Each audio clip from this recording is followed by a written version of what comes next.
राधे राधे प्रिय भक्तजनों, आपका स्वागत है आपके अपने YouTube channel magical world of Achyut पर। आज हम इस वीडियो में गंगा अवतरण की कहानी सुनेंगे। तो आइए कहानी आरंभ करते हैं।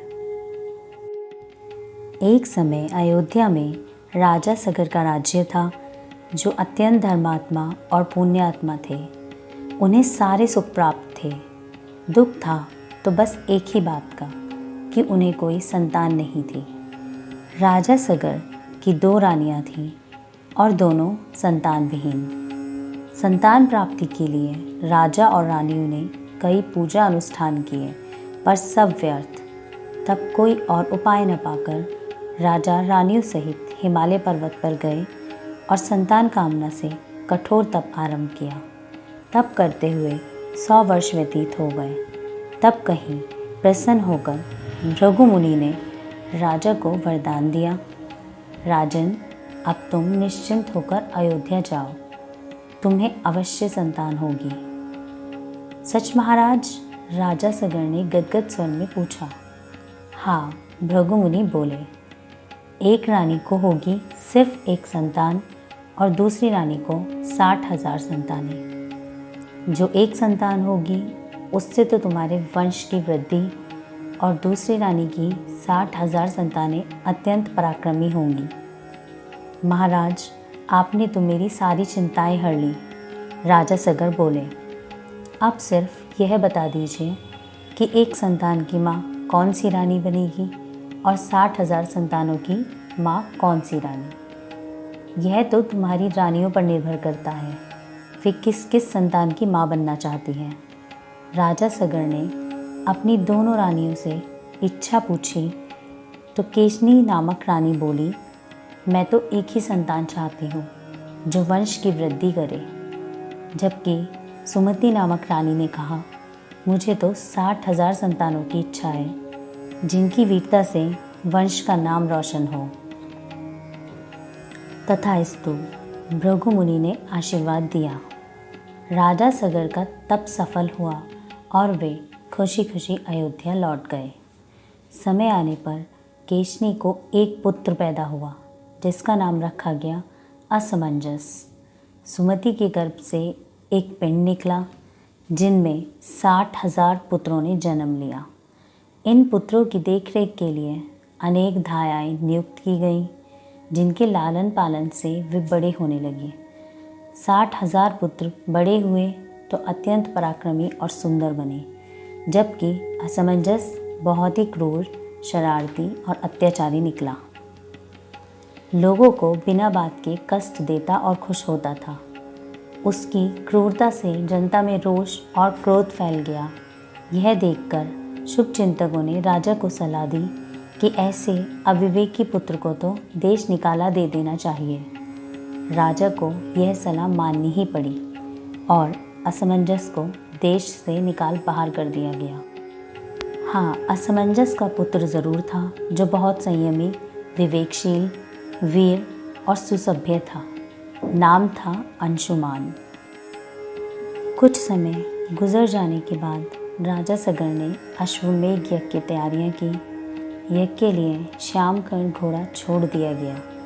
घोड़े के साथ असमंजस का पुत्र अंशुमान भी चला। घोड़े ने संपूर्ण पृथ्वी की परिक्रमा की और अश्वमेघ यज्ञ की पूर्ण आहुति ही शेष रह गई थी। लेकिन इंद्र यह यज्ञ निर्विघ्न समाप्त कैसे होने देते? अगर यज्ञ सफल हो गया तो उनकी महत्ता कौन स्वीकार करेगा? सो उन्होंने श्यामकर्ण घोड़ा चुरा लिया। अंशुमान ने घोड़ा गायब देखा तो बहुत घबराया। खोजने पर भी घोड़े का कहीं पता नहीं चला। वह राजा सगर के पास पहुंचा और घोड़े के गुम होने की सूचना दी। राजा सगर परेशान हो गए। यज्ञ में विघ्न पड़ गया था, जो सुखद नहीं था। उन्होंने अपने 60,000 पराक्रमी पुत्रों को बुलाया और आदेश दिया, जाओ कहीं से भी यज्ञ का घोड़ा ढूंढ लाओ। 60,000 पुत्र घोड़े की खोज में निकल पड़े। 60,000 पुत्रों ने पृथ्वी का कोना कोना छान मारा, मगर घोड़े का कहीं सुराग न मिला।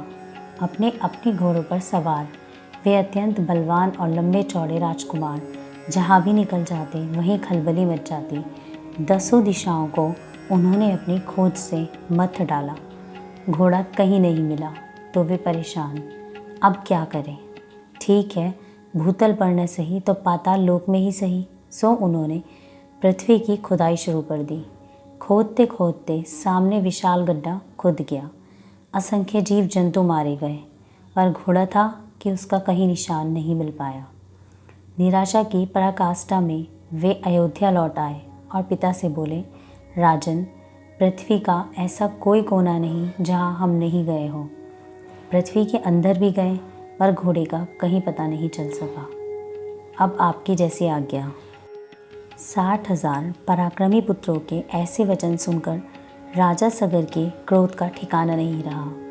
उन्होंने अपने पुत्रों पर बड़ा भरोसा किया था। बोले, पृथ्वी का चप्पा चप्पा खोद डालो, संपूर्ण ब्रह्मांड को रोंद डालो, कहीं से भी यज्ञ का घोड़ा ढूंढ लाओ। अगर यज्ञ में विघ्न पड़ गया तो संकट अवश्यंभावी है। जाओ, इस बार बिना घोड़े के वापस मत आना। राजकुमार दोबारा घोड़े की खोज में निकले। इस बार उन्होंने पृथ्वी का पूर्वी हिस्सा खोदना आरंभ कर दिया। खोदते खोदते वे पृथ्वी की तह तक पहुंच गए। वहां जाकर उन्होंने देखा कि दिग्गज समाधि में बैठे हैं। दिग्गज को उन्होंने प्रणाम किया और अपने घोड़े की खोज में लग गए। पूर्व दिशा में समाधि में बैठे हुए थे कपिल। कपिल के पास ही खड़ा था यज्ञ का श्यामकर्ण घोड़ा। दरअसल इंद्र ने यज्ञ का घोड़ा चुरा कर पाताल में ऋषि कपिल के यहाँ छिपा दिया था, जिसका कपिल को भी ज्ञान नहीं था। मगर इंद्र की धूर्तता से अनभिज्ञ 60,000 राजकुमारों ने कपिल मुनि को ही चोर मान लिया और शोर मचाने लगे। वाह, ऋषि का कमाल तो देखो, एक तो हमारा घोड़ा चुरा लिया और ऊपर से समाधि का नाटक किए बैठे हैं। इस अपमान का ऋषि कपिल ने कोई जवाब नहीं दिया और समाधि में ही लीन रहे। 60,000 राजकुमारों ने आओ देखा न बस एक साथ मिलकर कपिल मुनि पर धावा बोल दिया। कपिल मुनि की समाधि भंग हो गई। क्रोध से उनका शरीर कांप उठा। उन्होंने जलती हुई आंखें राजकुमार की ओर उठा दी। आंखों से भयंकर अग्निशिखा निकली, जिसने सारे राजकुमारों को देखते ही देखते जला दिया। सारे राजकुमार जलकर भस्म हो गए। राजा सगर अपने पुत्रों की प्रतीक्षा में थे। काफ़ी समय गुजर जाने के बावजूद राजकुमार न लौटे तो वे चिंतित हो उठे। उन्होंने अंशुमान को बुलाकर कहा, पुत्र, तुम्हारे 60,000 चाचा गए थे यज्ञ के घोड़े को खोजने, मगर वे भी न जाने कहाँ जाकर खो गए हैं। अब तुम जाओ और चाचाओं और यज्ञ के घोड़े को कहीं से खोज लाओ। अंशुमान ने देर नहीं की। आदेश पाते ही वह अपने घोड़े पर बैठा और चाचाओं की खोज में निकल पड़ा। खोजते खोजते वह एक दिन जा पहुंचा कपिल मुनि के आश्रम में, जिन्होंने उसके चाचाओं को भस्म कर दिया था। अंशुमान ने देखा आश्रम के पास ही भस्म का एक विशाल ढेर पड़ा है और पास ही यज्ञ का घोड़ा खड़ा था। अंशुमान पलक झपकते ही सब कुछ समझ गया। दुख से कातर और विकल होकर अंशुमान मुनि कपिल के निकट पहुंचा और उनके कदमों में बिछ गया। ऋषि कपिल ने उसे ऊपर उठाया और स्नेहपूर्वक बोले, वत्स, दुखी होने की आवश्यकता नहीं, पोंछ डालो अपने आंसू। तुम्हारे चाचाओं का अंत उनकी करनी से ही हुआ है। उन्होंने जैसा किया उनको वैसा फल मिला। अब तुम अपना घोड़ा ले जाओ और अश्वमेघ यज्ञ को जाकर सफल बनाओ। अंशुमान बोला, ऐसा ही होगा मुनिवर, मगर यह तो बताइए कि अकाल मृत्यु को प्राप्त मेरे चाचाओं की सद्गति कैसे होगी। इनकी सद्गति तो गंगा जल से ही हो सकती है। गंगा जल? हाँ, गंगा भगवान विष्णु के चरणों से निकलती है। उसके पवित्र जल से तुम्हारे चाचाओं की आत्मा को शांति मिलेगी और वे स्वर्ग का वरण करेंगे। अंशुमान ने चुपचाप यज्ञ का घोड़ा लिया और अयोध्या आ गया। राजा सगर से सारा हाल कह सुनाया। राजा शोक से अभिभूत हो गए। एक पुत्र तो अविवेकी निकला था और बाकी 60,000 पुत्रों का भी यह अंत देखकर उनकी विहलता का कोई अंत नहीं रहा। यज्ञ अभी अधूरा ही था। शोक के बावजूद सर्वप्रथम उन्होंने यज्ञ को समाप्त करना ही उचित समझा। यज्ञ निर्विघ्न समाप्त हो गया तो सोचा कि अब गंगा नदी का जल कैसे पृथ्वी पर प्रवाहित किया जाए ताकि उनके पुत्रों को सद्गति प्राप्त हो सके। स्वर्गलोक से पाताल लोक तक गंगा का अवतरण एक महान समस्या थी। सोच विचार से ही अनेक वर्ष व्यतीत हो गए पर राजा को कोई उपाय न सूझा। पुत्रों की अकाल मृत्यु का शोक इतना गहरा था कि राजा सगर दिन ब दिन चिंता में डूबने लगे, घुलने लगे और एक दिन ऐसा हुआ कि वे इस धराधाम से कूच कर चले गए। राजा सगर के देहांत के बाद अंशुमन अयोध्या के राजा बने। अंशुमन को भी पता था कि दादा सगर किस चिंता में घुलकर मरे हैं, तो वह भी गंगा अवतरण के बारे में सोच विचार करते रहे पर सफलता उन्हें भी नहीं मिली। तब अंशुमन हिमालय की ओर चले गए और गंगा जी को पृथ्वी पर लाने के लिए तप करने लगे। वहीं सैकड़ों वर्ष की तपस्या के बाद उनकी मृत्यु हो गई। उनकी मृत्यु के पश्चात सिंहासन पर बैठे दिलीप की चिंता की मुख्य धारा वही थी जो पिता की थी। आखिर गंगा को पृथ्वी पर कैसे लाया जाए। उनका भी सारा काल इसी चिंता में व्यतीत हो गया और वे भी इसी चिंता में घुलकर मृत्यु को प्राप्त हुए। दिलीप के पुत्र का नाम था भगीरथ। यह भगीरथ का ही प्रताप था कि अपने असीम प्रयास से वे गंगा नदी को पृथ्वी पर लाने में समर्थ हुए और अपने पूर्वजों को सद्गति प्रदान की। भगीरथ की कोई संतान नहीं थी। पिता की मृत्यु के बाद वह सिंहासन पर बैठे तो वह भी यही चाहते थे कि किसी तरह पूर्वजों की आत्मा को शांति मिले। उनकी आत्मा की शांति के लिए कुछ करना चाहिए। उससे अधिक समय तक महल में रहकर शासन नहीं चलाया जा सका।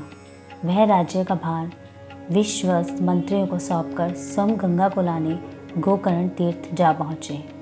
वहाँ उन्होंने घनघोर तप किया। ब्रह्मचार्य व्रत का पालन करते हुए वे खड़े खड़े तप करने लगे। सैकड़ों वर्षों की तपस्या के पश्चात ब्रह्मा जी उन पर प्रसन्न हुए। उन्होंने प्रकट होकर भगीरथ से कहा, वत्स, मैं तुम्हारे तप से प्रसन्न हुआ, वर मांगो, तुम्हारी क्या इच्छा है। प्रभु, भगीरथ बोले, मेरी तो एक ही इच्छा है, वर देना ही चाहते हैं।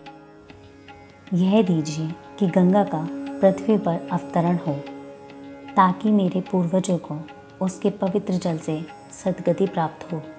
इसके अलावा हमारा वंश भी आगे बढ़ता रहे। ऐसा ही होगा, ब्रह्मा बोले। लेकिन हे भगीरथ, जब गंगा का अवतरण पृथ्वी पर होगा तो उसका वेग संभालना बहुत मुश्किल होगा। हाँ, भगवान शिव चाहे तो आकाश से गिरती गंगा को संयत कर सकते हैं। इसलिए भगवान शंकर की स्तुति करो और उनसे वर मांगो कि वे गंगा की वेगवान लहरों को वरण करके शांत करें। ब्रह्मा यह वचन कहकर अंतर्ध्यान हो गए। धुन के पक्के भगीरथ ने उसी पल से शंकर भगवान की स्तुति आरंभ कर दी। एक पैर पर, बल्कि एक पैर के अंगूठे पर खड़े होकर भगीरथ ने शंकर जी की आराधना की। एक एक दिन करके 1 साल बीत गया। तब एक दिन भगवान शंकर को भक्त के पास आना ही पड़ा। बोले, भगीरथ, तुम्हारी धुन का जवाब नहीं है। लो, मैं तुम्हारी मनोकामना पूरी करता हूँ। शंकर भगवान के इतना कहते ही गंगा तेज गति से पृथ्वी की ओर आने लगी। सचमुच उसका वेग इतना तीव्र था कि वह अपने सामने सबको तहस नहस कर देती। लेकिन पृथ्वी पर गिरने से पहले ही भगवान शिव ने उन्हें अपने मस्तक पर ले लिया। जटाओं के महाजाल में फंसकर गंगा की न सिर्फ गति धीमी पड़ गई बल्कि अनेक दिनों तक वहीं भटकती रही। फिर वह सप्तधारा के रूप में जटाओं से निकली और धरती पर बहती हुई आगे बढ़ चली। जो मुख्य धारा थी वह भगीरथ के पीछे पीछे चल पड़ी। भगीरथ आगे आगे जिस दिशा में बढ़ते जा रहे थे, गंगा जी उनका अनुसरण करती हुई आगे बढ़ने लगी। बड़ा ही अद्भुत और मनोहारी दृश्य था जिसे देखने आकाश में देवताओं का जमघट लग गया। चारों ओर गंगा और भगीरथ की जय जयकार होने लगी। गंगा पर्वतों, घाटियों, मैदानों तथा वन प्रांतों को आड़ी टेढ़ी राहों से पार करती हुई अनंत पृथ्वी के उस भाग जा पहुंची जहां 60,000 भाइयों ने जमीन खोदकर विशाल गड्ढा बना दिया था और जहां उनकी भस्म पड़ी हुई थी। गंगा ने सगर पुत्रों की भस्म को आत्मसात करके उन्हें सद्गति प्रदान की और वहीं पर समुद्र बन गया। चूँकि सगर पुत्रों ने ही वहाँ पर गड्ढा खोदा था, सो वह स्थान सागर कहलाया। इस प्रकार भगीरथ के प्रयासों से उनके पूर्वजों को तो सद्गति प्राप्त हुई ही, साथ ही भगीरथ ने पृथ्वी को गंगा जैसी नदी देकर कृतकृत्य भी किया। विशाल सागर भगीरथ के भगीरथी प्रयासों का ज्वलंत प्रमाण है। राधे राधे।